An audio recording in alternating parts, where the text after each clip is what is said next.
전쟁 같은 주식장 내일장에서 승리할 수 있는 전략을 제시해드리는 스타거즈 투나잇의 임미소입니다. 저희 방송은 매일 1시간씩 여러분들 찾아뵙고 있는데요. 지금 너튜브 댓글창도 열려 있으니까요. 많은 소통이 가능하십니다. 오늘도 작전 명시클이 준비되어 있습니다. 3가지 작전 세워보면서 내일장에서는 어떤 전략을 세워봐야 될지 종목까지 짚어보도록 하고요. 또 돌격 내일장 있습니다. 3월달 들어서 담았던 종목들 리뷰해보면서 오늘 새롭게 가지고 온 종목은 어떤 종목일지까지 보도록 하겠습니다. 이혜린 아나운서와 함께 오늘 마감 상황 짚어보도록 할게요. 안녕하세요. 작전명 시크릿의 비밀요원 이혜린입니다. 먼저 오늘 우리 시장 어떤 분위기였는지 지수부터 살펴보겠습니다. 지난주 금리 인하의 불확실성에 급락했던 우리 증시는 오늘 하루 만에 반등에 성공했습니다. 먼저 코스피 지수부터 살펴보면 0.71% 상승한 2685.84포인트로 거래를 마쳤는데요. 이번 주에는 FOMC 회의 등 매크로 이벤트들이 줄줄이 기다리고 있어서 상승이 조금은 제한되는 모습이었습니다. 오늘 상승 종목은 434개로 2차 전지 바이오 조선 업종이 강세를 보였고요. 하락 종목은 442개였습니다. 수급에서는 개인이 1,865억 원, 외국인이 869억 원 동반 매도세를 보였는데요. 기관이 홀로 2,254억 원 매수세를 보였습니다. 이어서 코스닥도 살펴보겠습니다. 오늘 코스닥은 1.59% 강세 보이면서 894.48포인트로 거래를 마쳤는데요. 저PBR주에서 성장주로 이동하는 모습이었습니다. 상승한 종목은 873개로 역시나 2차 전지, 바이오, 게임 등이 전체적으로 골고루 상승하는 모습이었고요.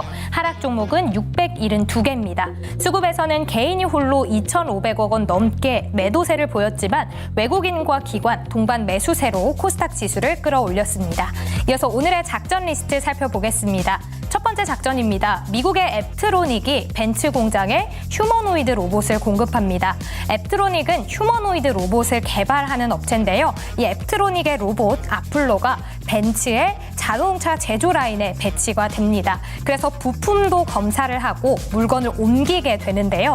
이렇게 휴머노이드 로봇의 발전이 점점 더 기대보다 빨라지고 있는 모습입니다.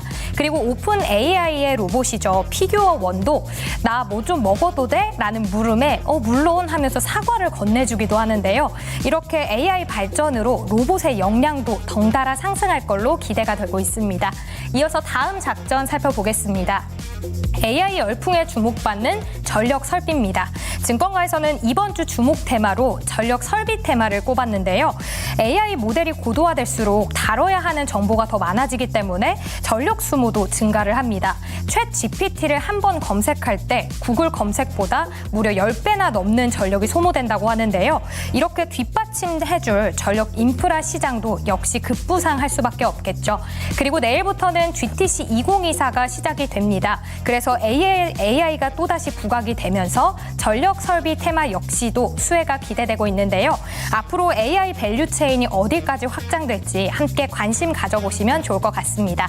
두 번째 작전, 세 번째 작전 살펴보겠습니다. 세계 최대 규모 게임 개발자 컨퍼런스 GDC 2024가 개최됩니다. 현지 시간으로 18일부터 5일간 개최될 예정인데요. 텐센스, 마이크로소프트, 구글 등 빅테크 기업들이 참여를 하면서 기술도 소개하고 교류하는 장이 될 걸로 보입니다. 특히나 전체 강연 중에 AI 내용이 8%로 적지 않은 비중을 차지하고 있어서 게임 컨퍼런스 내에서도 AI의 열풍은 이어질 걸로 보이는데요. 국내에서는 넥슨, 위메이드 등 국내 게임사들이 출격을 합니다. 그중에서도 위메이드는 블록체인 위믹스 그리고 AI 활용 방안을 이야기해줄 예정이고요. 넥슨의 경우에는 NFT 게임이죠. 넥스페이스를 소개한다고 합니다. 이렇게 바닥을 다지고 상승하고 있는 게임주 잠시 뒤에 이야기 나눠볼게요. 스타거즈 출발합니다. 네, 월요일 스타거즈 이주연 대표님, 김시은 팀장과 함께 해보도록 하겠습니다. 어서 오세요. 네, 안녕하세요. 안녕하십니까. 네, 안녕하세요. 먼저 김시은 팀장님, 오늘 시장 어떻게 보셨습니까? 오늘 시장은 생각보다 많이 강했다. 이번 주에 굉장히 다양한 이벤트들이 예정이 되어 있음에도 불구하고 생각보다 굉장히 강했다라고 보시면 좋을 것 같은데 다만 오늘 시장 수급들의 흐름이라든지 상승 종목, 하락 종목들을 좀 보게 되었을 때 저 PBR을 제외하고 대다수의 섹터가 굉장히 강했습니다. 물론 아닌 섹터도 있긴 한데 관련했을 때 저 PBR 저번 주 금요일에 굉장히 큰 폭의 하락세가 나온 이후에 오늘 같은 경우도 일부 종목을 제외하고는 수급이 빠져나가고 있었던 상황이고요. 그리고 그 수급의 흐름이 크게 이탈을 하는 것이 아니라 다른 섹터에 고루고루 들어가면서 순환매가 시작이 되었다. 특히 시장을 이끌고 있던 반도체라든지 2차전지, 바이오 섹터 굉장히 강한 흐름들을 보여주고 있기 때문에 관련했을 때 생각보다 굉장히 시장은 강했다라고 보여지고 있긴 하나 관련했을 때 이번 주 이벤트가 굉장히 많기 때문에 그 부분에 따라서 이벤트에서 어떤 발언을 하는지에 따라서 종목별 변동성은 조금 더 심화될 가능성이 높다는 점. 특히 반도체 같은 경우에는 내일 또 이벤트가 있잖아요. 잭슨 황이 어떤 발언을 하는지, 특히 HB에 관련했을 때 어떤 언급을 하는지에 따라서 관련했을 때 반도체 종목군들 같은 경우에는 변동성이 커질 수도 있다는 기대감, 거기다가 마이크론도 실적 발표가 예정이 되어 있는데 목표가 상향에 대한 기대감도 나와주고 실적도 상향에 대한 움직임이 나와주고 있습니다. 그만큼 반도체 같은 경우는 점점 원래는 반도체 HBM이었다면 온디바이스 AI, 거기에서 CXL, 거기에서 유리기판 이렇게 순환매가 쭈르륵 돌았다면 이제는 어떤 섹터가 조금 더 강하게 나타날 수 있다는 기대감이 있다 보니까 이런 식으로 어떤 섹터가 더 강하게 나올지 먼저 시나리오를 생각을 해보시고 그리고 시장에서 기대했던 내용이 나오게 되었을 때 그때 다시 한번 접근해도 나쁘진 않다 이렇게 보고 있습니다. 알겠습니다. 이번 주에 빅 이벤트가 있는 만큼 거기서 나오는 발언들 그리고 점도표 또 반도체까지도 GTC에서 확인을 해보셔도 좋겠습니다. 다음 이주연 대표님 오늘 시장 어떻게 보셨습니까? 네, 저도 이제 생각 외로 상당히 강했다는 생각이 들었고요. 실질적으로 나스닥이나 S&P 500 같은 경우에 지금 상승 추세를 쭉 이어가고 있지만 한 2, 3거래일 정도 이렇게 음봉으로 좀 쉬어가는 그런 흐름이고 추세대 하단 자리까지 이제 조정이 나와 있기 때문에 이 하단 자리를 이탈하는 흐름이 나올 경우에는 그동안 이제 상승 랠리가 굉장히 오랜 기간 유지되었고 또 컸던 만큼 조정도 좀 큰 폭으로 나올 수 있지 않겠나 약간 그런 우려를 하고 있었던 상황인데요. 지금 나스닥 선물의 시장의 흐름을 보면 굉장히 강하게 지금 반등이 나오고 있습니다. 즉 오늘 밤에 여기서 이제 반등이 나오게 되면 추세대 하단 자리를 밟고 다시 올라서는 그런 그림이 될 것 같고 그렇게 될 경우에는 채널 안에서의 등락을 이어가면서 우상향 기조를 좀 더 이어가지 않겠나 이렇게 좀 볼 수 있을 것 같고요. 좀 전에 이제 얘기해 주신 것처럼 이제 통화 정책이라든지 어떤 이제 FOMC의 일정 이런 부분들 이번 주에 굉장히 많이 있습니다. 그래서 그런 부분들을 시장에서 이제 조금 경계하는 그런 흐름으로 진행될 가능성이 높지 않겠나라는 관점에서 조금 보수적으로 접근하는 전략이 유효하지 않겠나 생각을 했는데 네. 오늘 너무 강했어요. 그러니까요. 네. 저는 눈치 보기 장세가 이어지면서 좀 좋으면 강보합건 네. 아니면은 좀 하락하지 않을까라고 사실 개인적으로는 예상을 하고 있었거든요. 네네. 근데 예상 외로 오늘 장에서 좀 강하게 올라가줘가지고 네. 그 이유가 뭡니까? 저도 딱히 이유를 찾기는 어려운 것 같은데 그냥 외인들의 어떤 수급 이탈이 굉장히 강하게 나오고 있지는 않다라는 것과 좀 연초부터 이어지는 그 매수세 물론 중간중간에 매수세들이 나오긴 했지만 수급 주체가 명확하게 지금 나와주고 있다라는 걸 생각해 보면 결국은 돈의 힘이다. 이런 생각을 좀 해볼 수 있을 것 같습니다. 반대로 이거 아닐까요? 지금 조금 빠졌으니까 산업성으로 봤을 때 산업성 자체로는 펀더멘털이 굉장히 좋다라고 평가를 해서 오히려 조정이 기회다 하고 오늘 매수세가 온 거 아닐까요? 그럴 수도 있죠. 지금 이제 상승 추세 쭉 이어가고 있는 상황이기 때문에 일시적인 조정은 추세적인 관점에서 저점 매수의 기회로 이렇게 보시는 분들도 분명히 있으실 거라고 생각이 들고요. 저도 일단 기본적으로 추세적인 상승 그 다음에 시장이 이제 대세 상승장으로 이제 계속 간다라고 얘기를 드렸었는데 네. 이게 실질적으로 너무 많이 올랐어요. 미국 증시 같은 경우는. 그래서 너무 가파르게 또 올랐고. 네. 그래서 그 부분에 대한 어떤 조정을 염두에 두고 이제 우리가 봐야 되는 거지 시장이 여기서 이제 완전 하방으로 하락 추세로 이렇게 꺾일 거다. 그렇게 보기는 좀 어려울 것 같아요.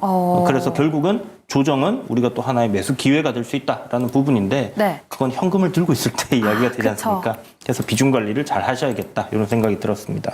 알겠습니다. 그럼 이번 주에 변수는 또 어떤 게 있을지 먼저 김시은 팀장님께 여쭤볼 텐데요. 만약에 이번에 FOMC에서 QT에 대한 완화 전혀 언급이 안 돼 있는 상황 첫 번째, 그리고 또 점도표가 만약에 예상했던 거 3번이 아니라 2번 이제 50bp 올해 낮출 것이다 이런 식으로 나와주면 우리 시장은 어떻게 되는 겁니까?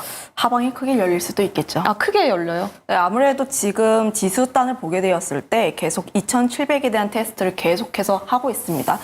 그리고 그 라인대를 넘더라도 1일 천하로 좀 쉽게 다시 한번 꺾이는 모습이 나와주고 있긴 한데 물론 현재 저점을 계속해서 높여 나가고 있고 그 저항선 라인대를 계속해서 두들기는 모습이 나와주고 있어요. 그런데 우리 시장이 여태까지 계속 상승 추세를 이어왔던 가장 큰 원동력, 그리고 미국 증시에서도 움직였던 가장 큰 원동력은 금리 인하에 대한 내용들입니다.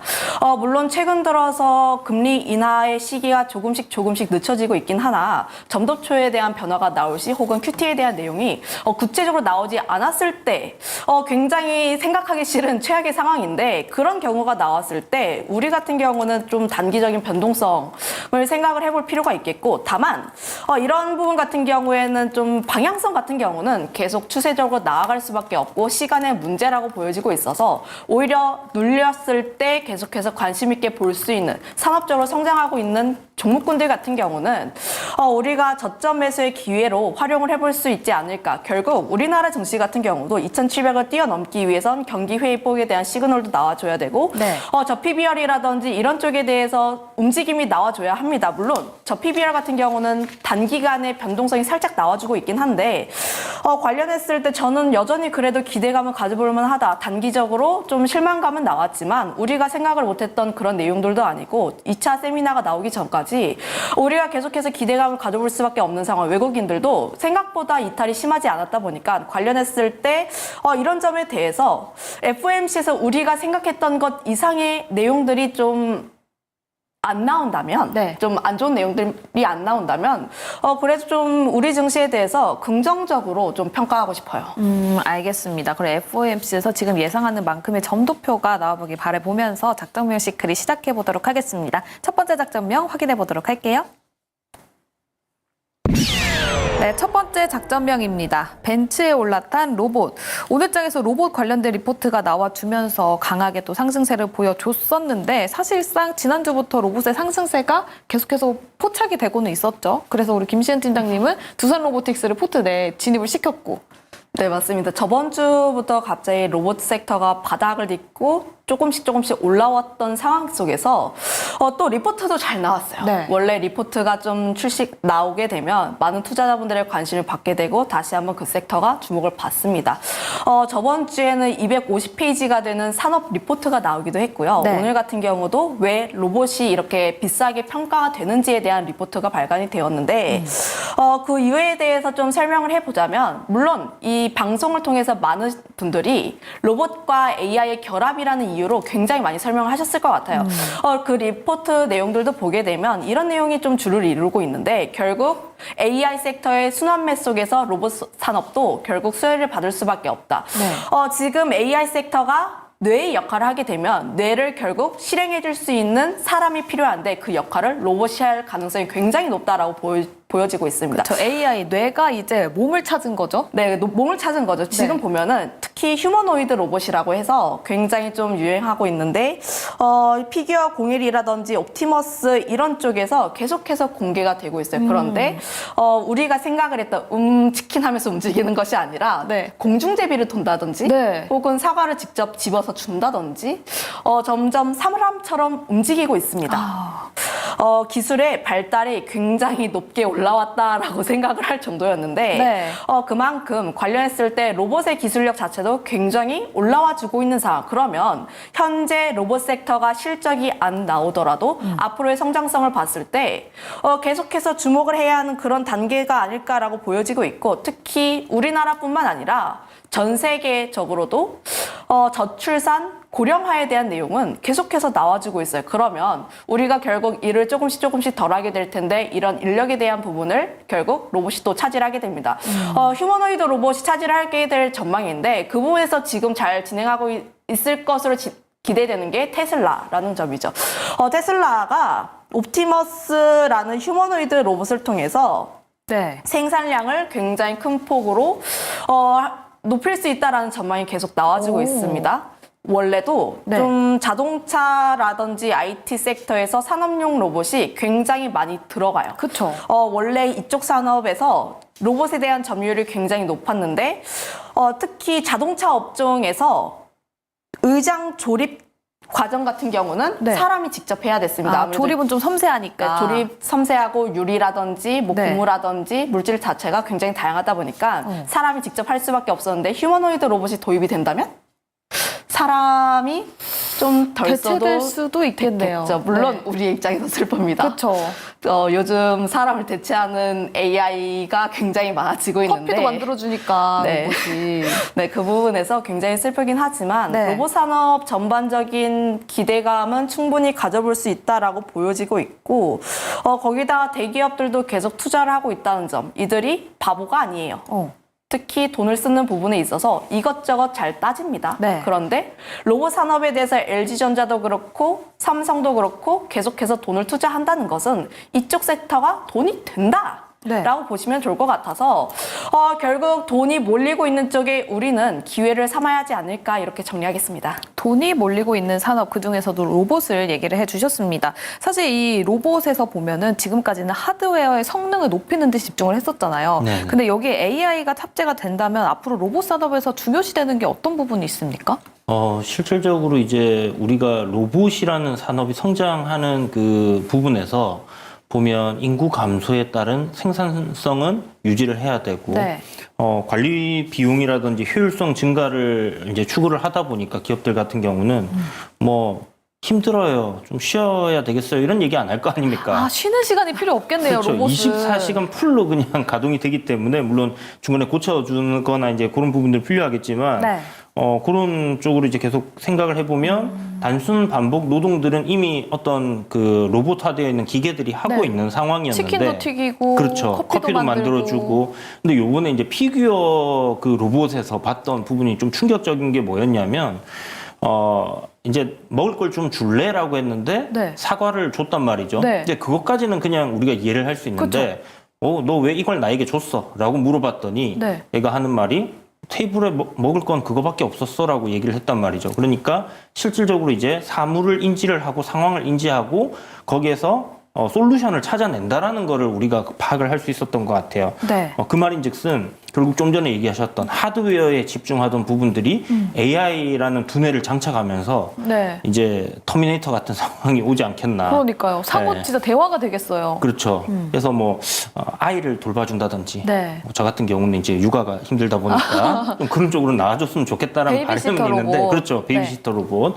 급합니다. 저출산을 타게 할 수 있는 방법이기도 그렇죠. 맞습니다. 하겠고 또 이제 노인 인구가 증가하기 때문에 노인 돌봄에 필요한 그런 로봇들이라든지 뭐 다양하게 지금 우리 삶에 좀 만들어질 수 있는 그런 부분들이 사실 성장성을 어느 정도다라고 이렇게 또 가늠하기보다는 굉장히 미래지향적으로 커질 수 있는 그런 섹터다라고 볼 수 있는 부분이죠. 다만 역시나 항상 주가는 기대감을 먹고 자라기 때문에 뭔가 실적이 지금 나오고 있거나 나와 있는 기업들은 주가의 어떤 밸류적인 측면에서 조금 과하게 올라와 있는 건 아닌가 하는 생각도 조금 해봐야 될 것 같아요. 이게 2023년도 초부터 시작을 했으니까 네. 사실 시대를 관통하는 어떤 그 트렌드라고 했을 때는 보통 한 3년 정도는 시장에서 울고 먹는 그런 경향들이 있습니다. 그렇다면 올해가 2년 차기 때문에 2023년도 초에 로봇들이 레인보우 로보틱스가 달리면서 달렸던 그런 대단한 시세는 네. 사실 나오기는 조금 힘들다. 그래요? AI가 추가됐는데도요? 그렇죠. 이제 AI 쪽이 더 가지 않겠나라는 따로 생각이 AI 들고. 쪽으로. 네. 그리고 지금은 좀 후발주 섹터, 그러니까 뭐 두산 로보틱스나 레인보우 로보틱스가 달릴 수도 있겠지만 네. 앞단에 어떤 매물대가 좀 강하게 물려 있는 그런 상황이기 때문에 보면 오늘도 강했던 종목들이 이제 뭐 아진에스텍이라든지 뭐 삼익 THK라든지 시총이 조금 가볍고 네. 이제 밑에서 올라오는 그런 종목들의 어떤 순환이 계속 돌고 있는 것 같아요. 그리고 저는 약간 음모론적으로 엔젤 로보틱스 상장이 네. 있습니다. 맞아요. 이것도 여쭤보려고 했거든요. 네. 굉장히 또 흥행하지 않았습니까? 그렇죠. 그러면 이제 우리 두산 로보틱스 상장 전에 갑자기 뜬금없이 로봇주들이 쫙 맞아요. 올랐던 것처럼 네. 이 엔젤 로보틱스 상장 전에 어떤 그 분위기를 조성하고 있다. 그래서 상장 전까지는 좀 괜찮은 흐름은 이어질 것 같다라는 생각이 들지만 네. 그런 부분들을 좀 감안하고 보셔야 되지 그리고 않겠나. 26일까지 약간 일정주로 봐야 이렇게 된다. 보는 관점이 필요할 것 같아요. 알겠습니다. 거기다가 지금 로봇 관련주 주목해보자 했던 게 아진엑스텍이랑 삼익 THK 얘기를 해주셨고요. 김시현 팀장님은 그러면 이 엔젤 로보틱스 26일에 코스닥 상장 기대감이 올라오고 있잖아요. 그때까지 로봇주 어떤 전략 취해보면 좋을까라고 생각하고 계십니까? 비슷합니다. 아, 그래요? 비슷한 이유가 아무래도 엔젤 로보틱스가 상장을 하게 되면 그 따상을 먹기 위한 단기 트레이딩 자금이 굉장히 많이 몰릴 수가 있고, 그러면 내가 갖고 있는 로봇주에 좀 조정세가 나올 수가 있기 때문에 두산 로보틱스라든지 뭐 그 외에 다양한 종목군들 같은 경우는 저도 마찬가지로 엔젤 로보틱스 상장 전까지 단기적으로 갖고 있자. 물론 그 계속해서 가셔도 좋은 종목이에요. 아무래도 로봇 산업에 대한 성장 기대감이 굉장히 높다 보니까 관련했을 때 중장기적인 기대감은 남아있긴 하지만 단기적으로 엔젤 로보틱스가 상장하게 되면 단기적인 변동성이 커질 수가 있으니 그 전까지는 좀 수익 실현을 하시는 게 가장 좋지 않을까라는 전략 말씀드려보도록 하겠습니다. 알겠습니다. 그럼 로봇주 내에서 볼 수 있는 종목은 어떤 종목이 있을까요? 네, 앞서 이야기를 한 것처럼 두산 로보틱스를 좀 계속 관심 있게 볼 필요가 있지 않을까. 특히 제가 로봇 섹터에서 가장 성장성이 좀 계속 나와주고 있는 게 대기업들의 투자 내용들입니다. 결국 대기업들의 투자를 받고 투자를 등에 업고 계속해서 성장할 수밖에 없는 기업들에 대해서 계속 주목을 해볼 필요가 있지 않을까. 물론 앞서 이야기를 한 것처럼 작년 같은 그런 시세는 나오지 않을 수도 있어요. 그럼에도 불구하고 앞으로의 성장성이라든지 혹은 점유율적인 측면으로 보게 되었을 때 두산 로보틱스라는 기업을 우리가 조금 더 주목해 볼 필요가 있지 않을까. 거기다가 레인보우 로보틱스 같은 경우에도 역시 삼성전자를 등에 업고 앞으로 성장할 수 있다는 기대가, 물론 현재 지금 박스권 내에서 계속해서 움직이고 있긴 한데 좀 남아있는 일정을 보게 되었을 때 레인보우 로보틱스 주주총회에 삼성전자 부회장이 합류를 할 예정입니다. 그런 부분에서 보게 되었을 때 네. 여전히 삼성전자는 로봇을 가장 중요하게 여기고 있고 특히 지분 투자를 단행한 레인보우 로보틱스의 중요성은 점점 더 중요할 수밖에 없다라는 측면에서 역시 두 대장주를 계속 관심 있게 볼 필요가 있지 않을까, 이렇게 정리할게요. 알겠습니다. 26일에 엔젤 로보틱스 IPO 예정에 있기 때문에 그때까지 단기적인 트레이딩은 가능하나 중장기적으로는 지금 조금 많이 올라온 감이 있기 때문에 아직까지는 지켜봐야 된다라는 이야기까지 들어봤습니다. 그럼 두 번째 작전으로 넘어가 보도록 할게요. 네, 두 번째 작전명입니다. AI는 전기를 먹어. 이 부분은 뭐 AI가 부흥하면서 계속해서 이야기가 나와주고 있습니다. 데이터 센터가 굉장히 중요해지고 있는 만큼 또 AI가 활용이 되는 만큼 전력 소모량이 굉장히 크다고 하는데, 그래서 거기서 전력 설비가 굉장히 주목을 받고 있고, 지금 미국만 살펴봐도 미국 내에서 제조 시설 그 공장들이 굉장히 많아지고 데이터 센터가 증설이 되면서 네. 전력량이 좀 부족하다. 맞습니다. 부족할 수 있다. 내년에는 부족할 수 있다. 일론 머스크도 얘기를 했잖아요. 네네. 맞아요. 정확하게 그 내용인데요. 네. 이게 사실 지금 AI나 로봇의 어떤 이런 그 성장성을 보고 있으면 몇 년 사이에 뭔가 시장에서 자금들이 이쪽으로 엄청난 투자가 되고 있고 발전도 정말 빠르게 진행이 되고 있거든요. 이 터미네이터에 나왔던 스카이넷이 이미 나와 있어서 네. 뒤에서 조정을 하고 있는 게 아닐까라는 의심이 들 정도로 네. 이제 빨리 산업을 더 발전시키기 위해서 그러니까요. 그런 생각도 드는데 정말 이 AI가 우리 뭐 이슈가 되고 나오기 시작한, 그러니까 손정희 회장이 이제 우리나라에 방문해서 AI라고 이야기를 하고 떠난 지 한 2년 지난 시점에서부터 갑자기 붐이 확 일기 시작을 했습니다.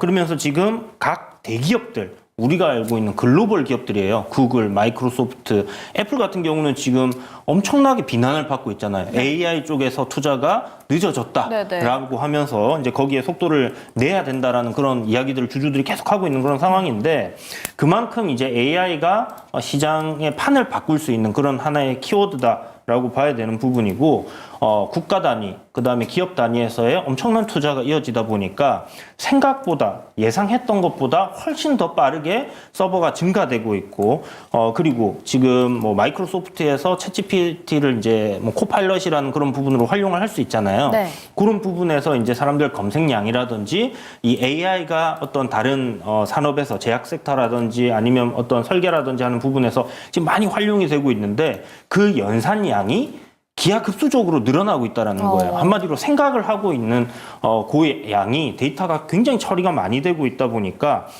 데이터가 많이 처리가 되면 될수록 일단 기계는 뭐 전력 소비를 많이 할 수밖에 없는 그런 상황이죠. 그러다 보니까 노후화된 일단 전력 설비 교체도 이루어져야 하는 상황이고요. 새롭게 또 들어가야 되는 전력 설비들도 굉장히 계속해서 이어져야 되는 그런 상황입니다. 일론 머스크가 예전에 이제 저희 팬데믹 때 자동차를 사고 싶어도 오래 기다렸어야 됐던 이유가 차량용 반도체가 부족하고, 그 하네스라고 별거 아닌 그 와이어가 부족해가지고 쇼티지 발생한다고 그것 때문에 차를 못 사고 했잖아요. 네. 그거가 있었다면 이번에는 이 전력 설비 쇼티지가 일어날 거다라는 이야기를 했었거든요. 그러면서 재룡 전기, 지금 뭐 오늘 같은 경우는 뭐 일진 전기 같은 경우는 이제 급등을 했고, 뒤에 전기차 붙은 게 오늘 다 올랐던 것 같아요. 그래서 뭐 전선, 전기 이런 것들이 이제 급등을 하는 그런 모습들을 보여줬는데요. 지금 이 노후화 설비를 교체해야 된다라는 북미 지역에서 나오고 있는 수주나 이런 부분에 더해서 이런 이제 그 AI 수요의 급증, 이게 이제 지금 시작 단계란 말이죠. 앞으로 더 많이 만들어져야 되고 더 많이 활용이 되고, 전 인구가 이제 온 디바이스 AI를 물론 사용하겠지만은 또 어떤 서버 단에 더 큰 이제 초거대 AI라든 이런 부분들을 활용을 하게 될 경우에는 상상을 할 수 없을 정도의 데이터 소모가 일어날 가능성이 높습니다.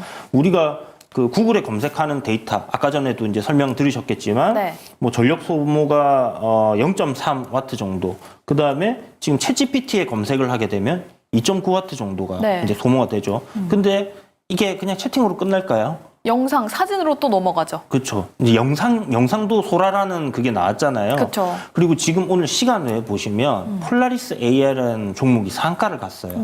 그 종목이 폴라리스 오피스에서 이제 인수를 한 회사인데 가지고 있는 기술력이 음성을 인식하는 겁니다. 음성을 인식하는 AI. 결국은 우리가 이제 이렇게 안 하겠죠. 음성까지. 자비스. 뭐 오늘 주가 설명해줘 하면 쫙 앞으로 전망 좀 얘기해줄래? 그렇죠. 이제 저희 대신에 여기 이제 로봇 셋이 앉아가지고 이렇게 얘기를 하는 그런 날이 올 수도 있기 때문에 뭐 그런 부분을 생각해 본다면 음성은 이 텍스트보다 훨씬 더 데이터를 많이 소모하고, 또 이 음성보다 또 영상은 더 많은 소비를 하게 되고, 결국은 이쪽에서 전력 설비라든지 전력이 부족한 거는 지금 현재 일어나고 있는 현상이다, 이렇게 봐야 될 것 같아요. 그렇다면 여기에 대한 어떤 그 시장에서 수요가 있을 거다라고 생각하고 주가 상승하는 부분은 좀 더 이어질 가능성이 높다라는 생각이 들고, 최근에 또 구리 공급 관련해서 이슈가 되면서 구리 가격이 좀 급등을 했어요.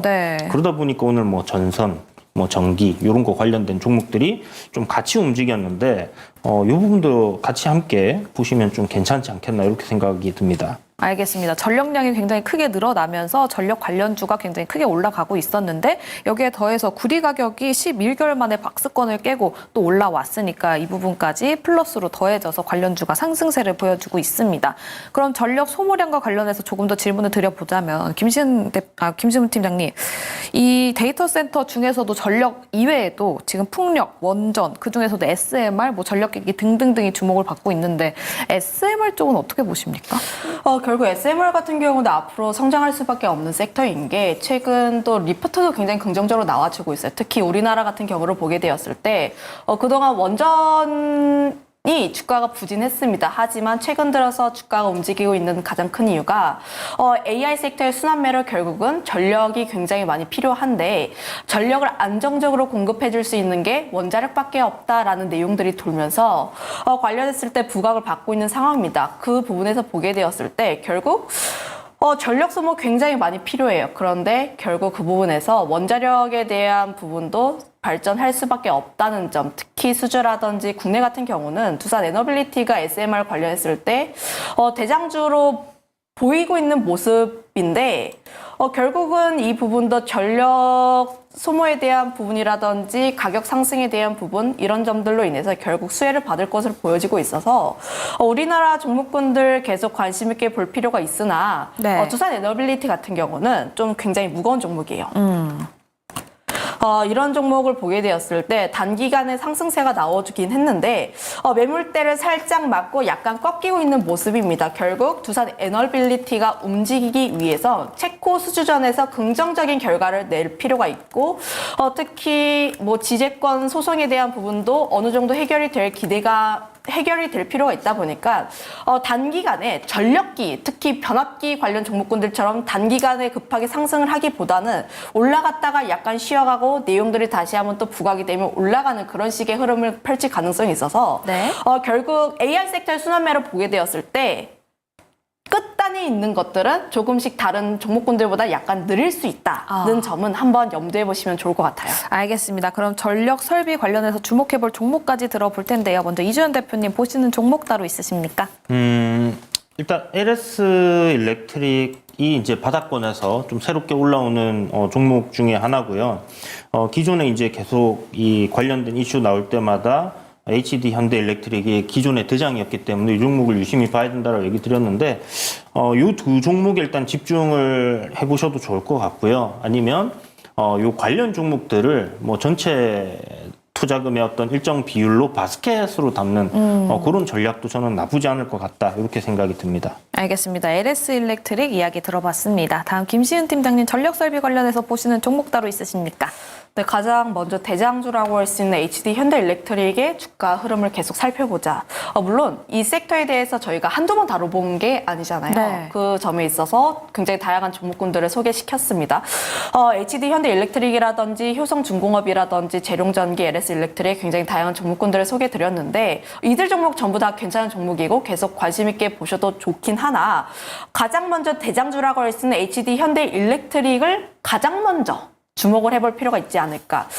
결국 계속해서 다른 종목군들이 쉬어갔을 때 이 종목이 계속 움직인 이유가 가장 필요한 기업이기도 하고 수주 잔고량이라든지 앞으로의 성장세를 보게 되었을 때 결국 이 기업만한 기업은 또 없다라는 점을 보게 되면 거기다가 5월 그 MSCI 관련 이벤트도 좀 어느 정도 있다 보니까 수급적인 이벤트도 어느 정도 있다는 점을 보게 되었을 때 이 종목이 꺾이면 안 될 것 같다. 는 측면에서 보시면 좋을 것 같습니다. 알겠습니다. MSCI 이벤트도 남아있는 만큼 HD 현대 일렉트릭 주목해보자 이야기까지 들어봤습니다. 그럼 세 번째 작전으로 넘어가 보도록 할게요. 네, 세 번째 작전명입니다. 게임 산업의 미래인데요. GTC 아닙니다. GDC가 또 18일부터 20일 현지 시각으로 개최를 시작을 합니다. 여기서 또 주목을 해봐야 되는 게 이 게임 개발에 있는 혁명을 확인해봐야 된다. 네. 여기서 블록체인도 확인을 해봐야 됐고 네. 또 생성형 AI까지 봐야 된다라는 이야기가 있더라고요. 네, 지금 게임 이 관련해서 세계 최대 규모의 이제 게임 개발자 컨퍼런스인데 사실 저도 이번에 이런 게 있는지 처음 알았어요. 네. 별의별 컨퍼런스가 이제 다 있습니다. 많더라고요. 네, 일정이 잡히면 주가가 움직이다 보니까 이런 걸 좀 기민하게 우리가 체크하는 것도 필요할 것 같은데 아무래도 이 게임 관련해서는 우리 뭐 XR이라든지 VR이라든지 이런 메타버스 관련된 어떤 이슈도 좀 주요하게 다뤄질 가능성이 높지 않겠나라는 관점으로 볼 수 있을 것 같고요. 또 좀 전에 얘기해 주셨듯이 이제 게임 개발을 하는 데 있어서 기존의 어떤 그림을 그리거나 그래픽 디자인을 하는 데 있어서 AI에게 이렇게 얘기를 하면 그 소라가 뭐 1분짜리 영상을 만들었던 것처럼 네. 이제 게임의 애니메이션 아니면 게임상의 어떤 캐릭터를 생성해내는 데 있어서 개발자가 필요 없어질 수도 맞아요. 있다는 거죠. 그렇게 될 경우에 이제 어떻게 될 것인가 하는 그런 부분에 대해서 개발자들이 현재 진행되고 있는 사항들 이런 것들을 활용을 해서 네. 더 빠르게 만들거나 더 뭐 좋게 만들 수 있는 그런 부분들에 대해서 논의를 한다라고 하고요. 지금 내용들을 보게 되면 참가하는 기업들이 텐센트, 로블록스, 마이크로소프트, 구글, 네. 뭐 이런 기업들이 참여합니다. 그러니까 거의 뭐 탑티어급 이제 소프트웨어 회사들이 다 참여를 한다라고 보시면 될 것 같고요. 여기에서 이제 AI 활용한 개발 방법을 발표함과 동시에 그 NFT라든지 네. 블록체인을 어떤 식으로 지금 게임 산업에 접목을 시켜서 가져가야지에 대해서 얘기를 하는 기업도 있습니다. 바로 우리나라 기업인데 그 위믹스라는 코인을 지금 발행해 놓고 한번 상패도 되었다가 좀 이야기가 많이 있었던 그런 기업이죠. 위메이드라는 기업이고요. 또 NFT 쪽으로는 넥슨 네.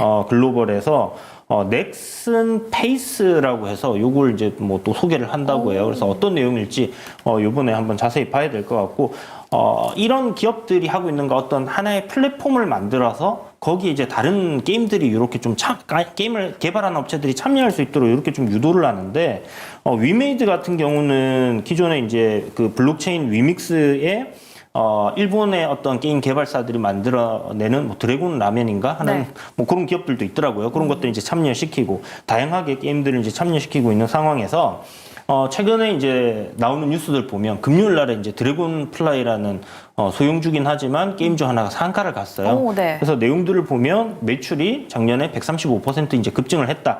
요건데 현재 크랩톤의 배틀그라운드라는 게임 혹시 아십니까? 알아요. 네, 그게 지금 조금 오래됐잖아요. 그쵸? 그래서 플레이어들이 줄어들고 있던 상황인데 인도에서 갑자기 떡상을 하기 시작했습니다. 역주행을 하고 있군요. 네, 완전한 역주행을 하면서 지금 동접자가 70만 명을 넘어섰다고 해요. 와. 그래서 지금 현재 스팀이라는 그 게임 플랫폼에서 1위를 다시 재탈환을 했다라는 이슈가 있고요. 기관들의 수급이 계속 이어지고 있습니다. 그래서 우리가 이런 쪽으로 게임 섹터는 지금 현재 시장의 어떤 완전 중심에 있거나 그렇지는 않지만 잔잔하게 무언가 밑에서 만들어가고 있는 그런 느낌이 많이 드는 쪽이라고 보시면 좋을 것 같고 신작들에 대한 소식들이 많이 있어요 올해. 그러다 보니까 적자에서 흑자로 턴어라운드하는 그런 기업들 많다라는 부분들 참고하셔서 보시면 좋을 것 같습니다. 네, 그럼 게임즈 내에서 볼 수 있는 종목 어떤 종목이 있을까요?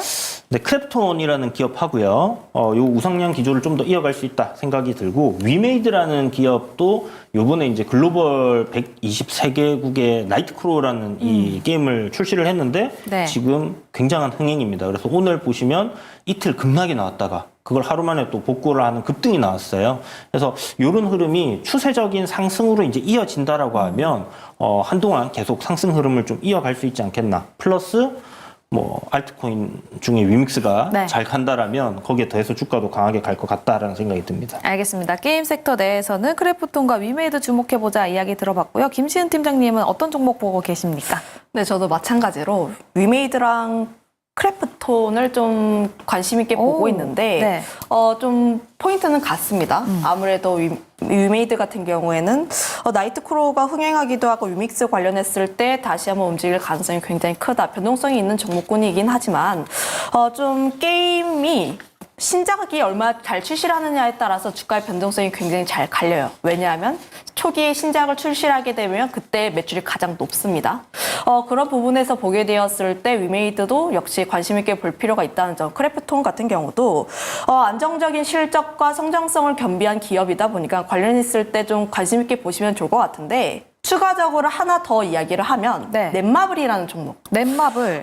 내일 나 혼자만 레벨업이라는 게임이 쇼케이스가 예정되어 있어요. 그 웹툰 네, 아니었나요? 원래 소설이었고 그다음에 웹툰으로 한 다음에 네. 그다음에 이제 뭐 넷플릭스의 그쵸. 애니화도 진행이 되었잖아요. 네. 인기가 굉장히 많은 기업인데 그 IP를 가지고 넷마블이 게임을 진행을 합니다.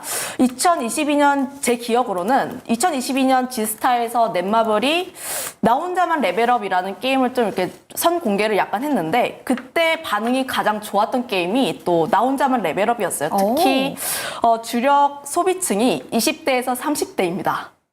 그런 부분에서 보면 게임과 함께 접목을 했을 때 매출 성장에 대한 기대감이 상당히 높다 보니까 쇼케이스 출시를 앞두고 어떻게 진행이 되는지 우리가 조금 더 체크해 볼 필요가 있지 않을까 싶어서 넷마블이라는 기업도 우리가 조금 더 관심 있게 볼 필요가 있지 않을까 싶습니다. 알겠습니다. 추가적으로 넷마블에 관련된 이야기까지 들어봤습니다. 작전명 시크릿 여기서 마무리 지어보도록 하고요. 돌격 내일장 가보도록 하겠습니다.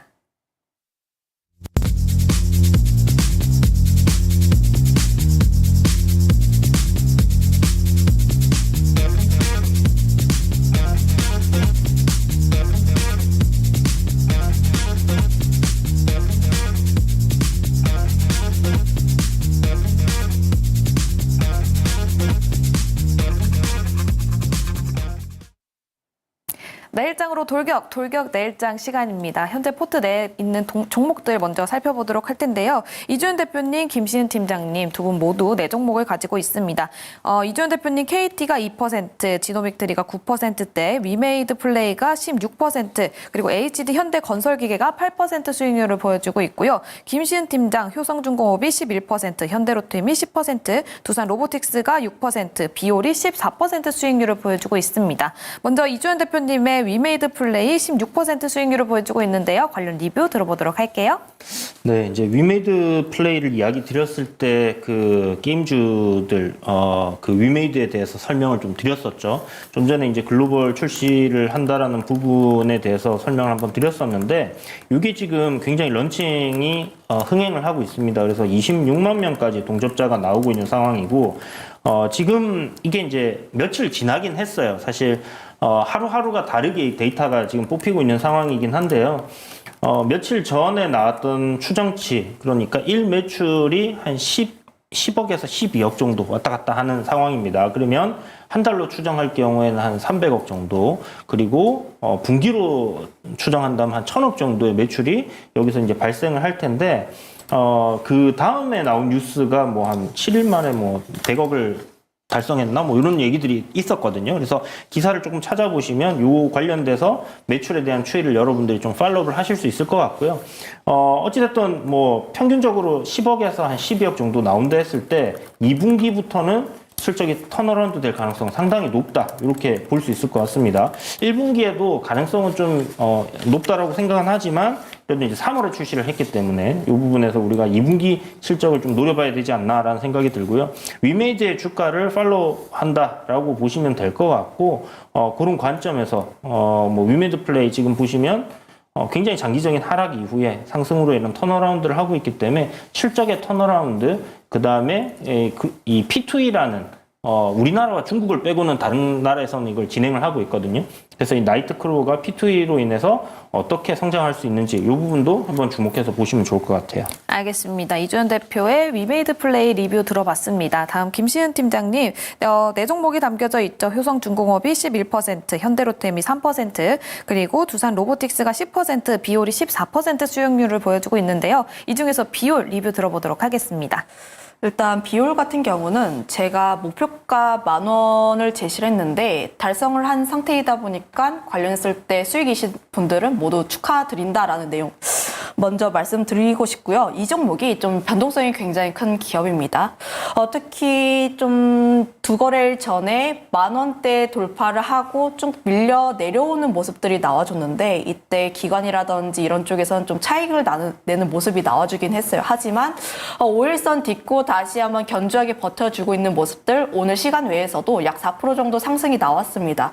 특히 지금 5일선을 깨지 않는 이상 추가적으로 상승할 가능성이 굉장히 크다라고 보여지고 있는 게 지금 이 기업 같은 경우에 실적에 대한 성장성도 굉장히 잘 나와주고 있고 거기다가 마이크로디들 관련했을 때 소송을 진행 중인데 이미 루트로닉을 합의를 진행을 했습니다. 그러면 추가적으로 소송을 진행 중인 다른 기업들과 합의를 하게 되었을 때 매출에 대한 기대감이 훨씬 더 높아진다라고 보시면 좋을 것 같아서 이 종목 같은 경우에 추가적으로 급등이 나왔을 때 조금씩 수익을 확정 지으시는 전략을 통해서 좀 수익을 좀 확정 지으셨으면 좋겠습니다.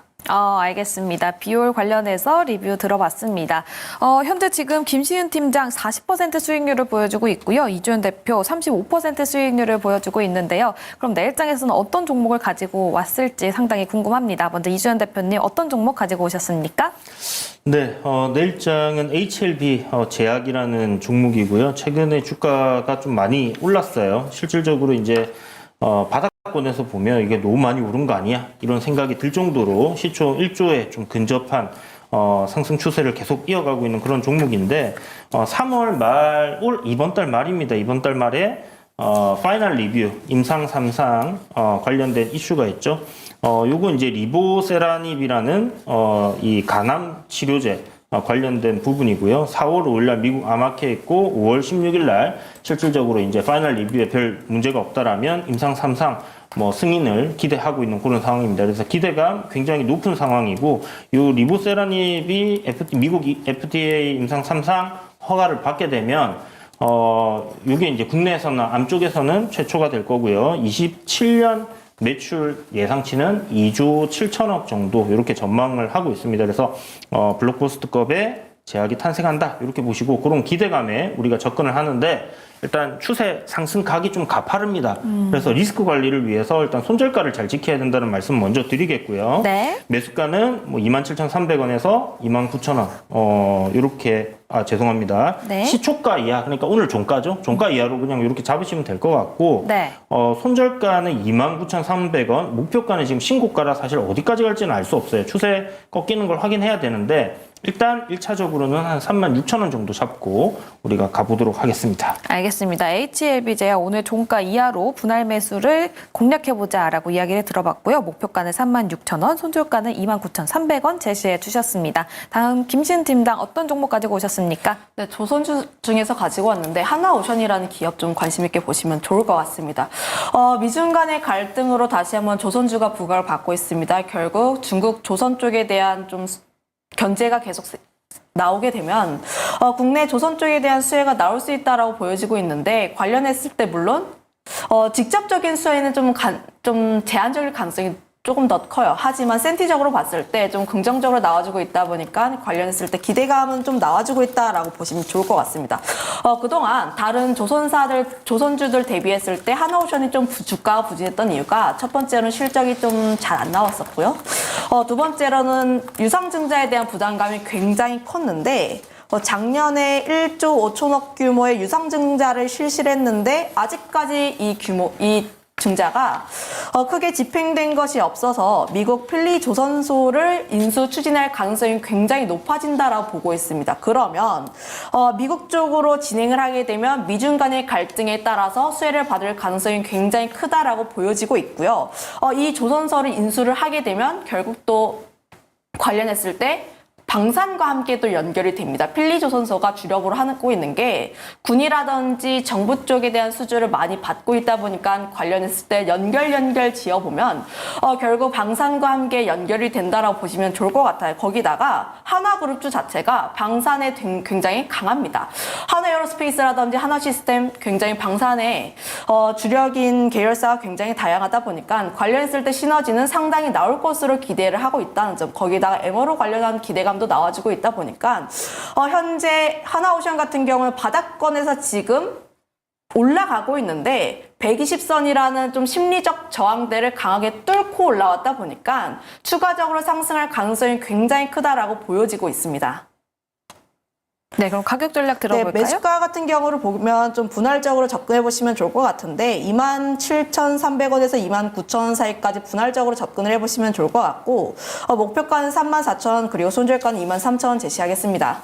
네, 알겠습니다. 김시은 팀장 하나오션을 가지고 왔고요. 매수가는 27,300원에서 29,000원, 목표가는 34,000원, 손절가는 23,000원 제시해 주셨습니다. 오늘 좋은 인사이트 남겨주신 이주연 대표님, 김시은 팀장 여기서 인사드리도록 하겠습니다. 감사합니다. 감사합니다. 네, 스타워즈 투나잇 준비한 소식은 여기까지입니다. 늦은 시간까지 시청해주신 여러분 고맙습니다.